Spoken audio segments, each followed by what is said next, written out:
Hello. Another informative video done by myself without the aid of anybody else, which always makes it a bit tricky, on how to sand and finish original tongue and groove floor. Right, what I've got is I've spent the last I don't know how many months putting down some subfloor, and I've just put the tongue and groove over the top, which is restored timber that I've got from all the other rooms in the house. And I don't know whether I'm too close or too far away, but anyway, this is how it looks. Isn't that pretty? So what we're going to do now is we're going to use sanders and various other tools, and varnish and filler and lots of things to make it look very, very beautiful. I think it looks beautiful as it is, and I think a lot of people will argue that it looks beautiful as it is and should leave it as it is. But, well, I think we can make it, well, I don't know, a bit better. But anyway, it's pretty damn cold in here. I see me breath earlier, but I put a fire on, which is a good start. And I spent the afternoon tidying the floor, getting everything out of here. I've not really swept too well, but it's looking okay. But I've just cut myself loads of timber to burn. I think it's a good idea, that, because when we get around to doing the varnishing, we don't want to be cutting timber in here anymore, because it'll create dust. And we don't want to be, well, we want to get the room warm so it can make the varnish harden quicker. But anyway, what do you need? This is the idea of this video, is what do you need in order to sand a floor? Well, the first thing you need is a floor sander. Now, it's a big, ugly floor sander. It's a Higher-Tech HD 8-1. I use this in the bedroom. It's good, it's not perfect. There are better ones, I've been told, but it does the job. It's a bit brutal, but it seems to really work.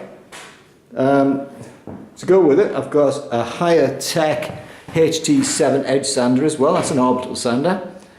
The HT, it's, I don't know if I like them or not. I can't remember liking it last time. They seem to be a bit of a bucking bronco of a device, but I got one just in case, and we'll see how that goes. But when you hire a sander, what you do is you get a load of paper as well. What's good about HSS tool hire, where I get mine from, is you get loads and loads of paper, and whatever you don't use, they don't charge you for it. Whatever you do use, they charge you for it, so you can take as much as you like. The big long ones are the ones for the big floor sander, which I think is a drum sander.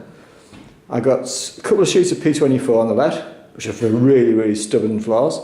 Just only need 2 of those. I doubt I'll even use any of those. Then I think there's 6 sheets of P40, 6 sheets of P80, and 6 sheets of P120. 120 being the finest, 40 and 24 being the harshest. And I did the same as well for the orbital sander. I got less, because I don't think I'll use as many. I got a 24, a couple of 24s, 4 40s, 4 80s, and 4 120s. I doubt I'll use all of them, but what I don't use goes back and I don't get charged for it, which is a great way of doing it. It means you don't have to predict everything in advance. It means you don't end up with things that you just don't use.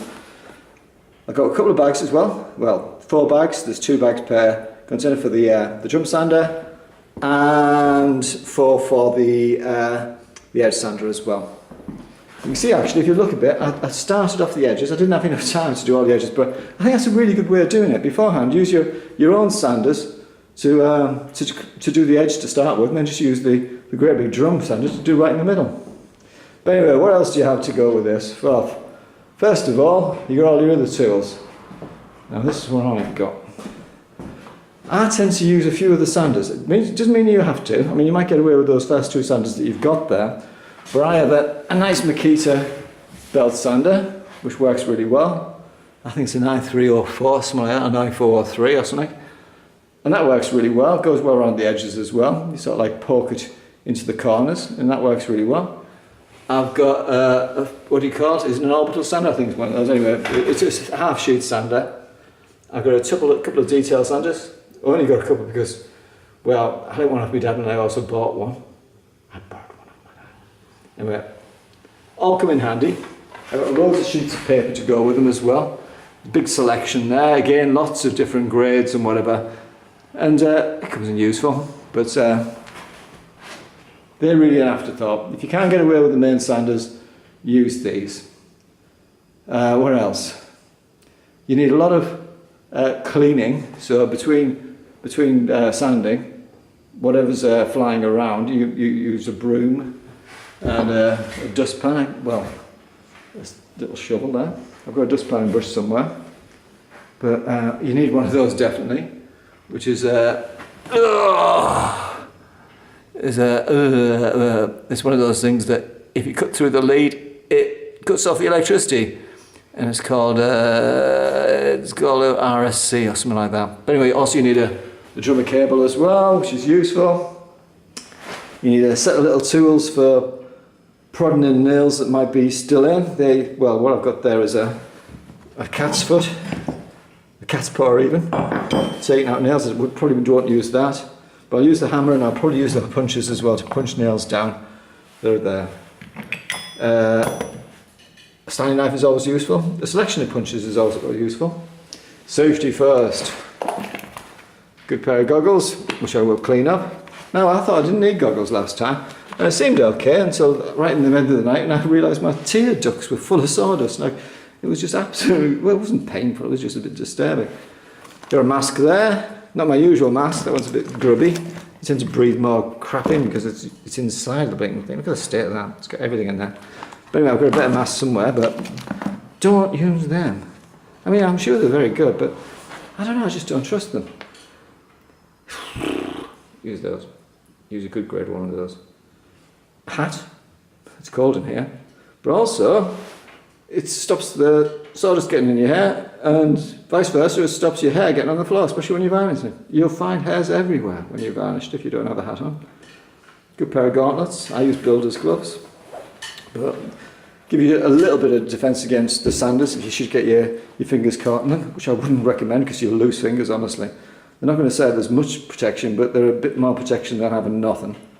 What else would you use? Great big pair of boots as well, which I'm wearing. I don't like trainers because they tend to mark polished floors, so I've just got a great big pair of steel toe cast boots, which is a good idea.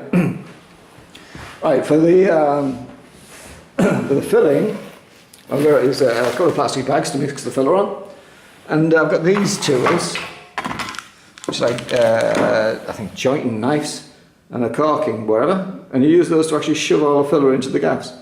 They're a bit dirty at the moment, they'll need tidying up. Yeah, a hat. Well, the hat's everywhere. That's what you use for putting it down on the floor. I usually have a long-handled roller, but I can't seem to find it. Firstly, you use roller. Use one of these buckets as well for the long-handled roller on the floor. They're very good. Use tap cloths for getting it ultra clean before you put any of the varnish down.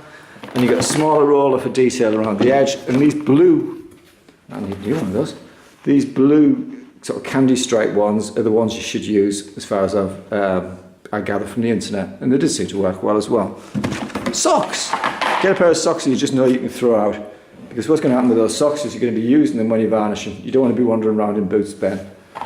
Right, and little trays as well to go with them.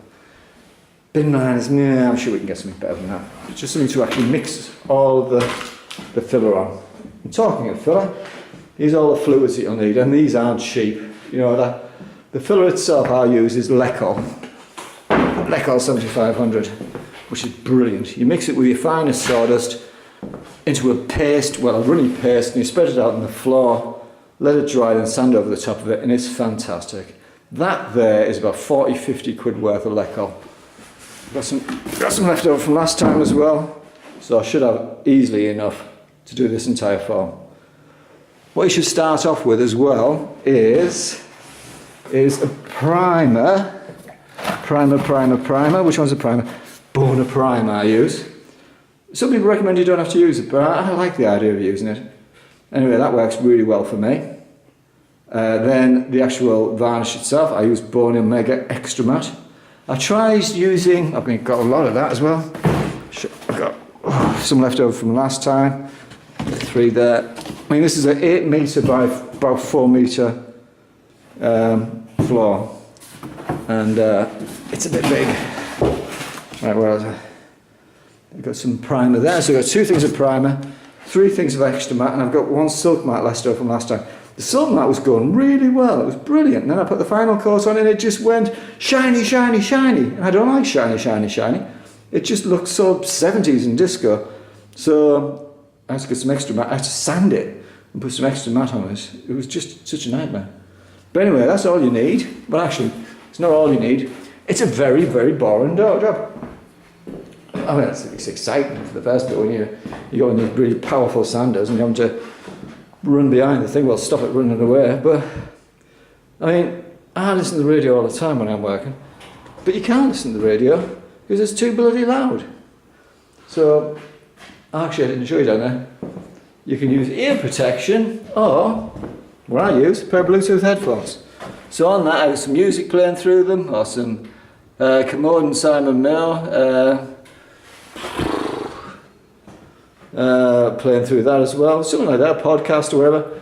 It's all nice, you know, and it makes the hours go away. But be very wary that it might not protect your ears as well as a pair of ear protectors would, and it might take your eye off the ball on the safety, being so conscious of safety. So anyway, that's all you use. Oh, there's the just pen and brush. There's a lot there. I mean, you don't have to use all those sanders. You do need that big floor sander though, and there are better ones, but that big one, it's worked for me in the past, and it's the one you can get your hands on quite readily. The little one, I don't know, I'll report back on that on my blog. Boner, brilliant stuff. Lecol, brilliant stuff. As much sandpaper as you can shake a stick at. There's many other sanders as you can gather, but you don't necessarily need them. Brushes, safety kit, hole punches, smearing on tools for your filler, and rollers and buckets for your varnish. But what we got there, yeah, cable reels, yeah, that's about as much as you need. I'm sure I missed something, but no, that's pretty comprehensive. It's not cheap. I mean, these floorboards have gone down, they've been pretty free, but it's been a heck of a job finding them all, because essentially from this room, when I've took them up, they all got damaged. Well, not, a lot of them got damaged. And basically, when I relayed them, they only came from there to about there. I had to find all that rest from the other rooms, and it took ages. So it's been a big job, and I'm sure it's going to work beautifully. But as I'll mention on my webpage, I'm not at the best of days. My car's decided to throw a wobbly, so it's now 7 in the evening. I have my daughter tomorrow, which leaves what's left of this evening and all of Sunday to get this all done, which is going to be a stretch. But anyway, I'm sure it'll be fabulous. Anyway, thanks for looking in. Oh, another thing, wear lots of warm clothes, especially in a house like this. Right, I'm going to have something to eat before I start. Anyway, this is me signing off for mydreamhouse.co.uk. Thanks ever so much, and I'll speak to you soon. Bye-bye.